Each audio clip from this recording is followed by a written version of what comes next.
Let's talk about splitting data. Now here I've got a list of names, and they're all in one column. Well, that's not very easy for me to sort unless I'm only sorting by the first name. So I want to split this up. Well, still here on the View menu, we have an option for, no, that's the wrong split. It's under the Data menu, sorry. And what we're going to do is we're going to do Text to Column.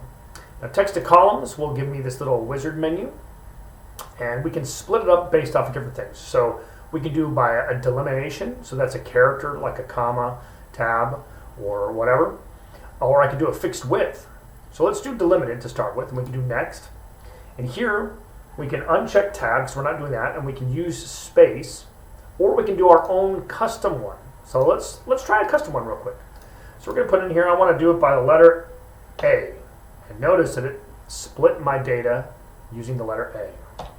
So if you've got a special character you want to use, you can do that. Otherwise, we're just going to do spaces, and we're going to do next, and finish. And it just moved our data across. Now I'm going to undo that, and let's try it one more time. We're going to do on a fixed width.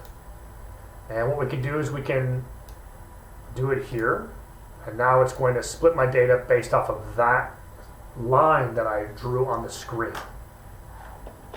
And that's how you split your data.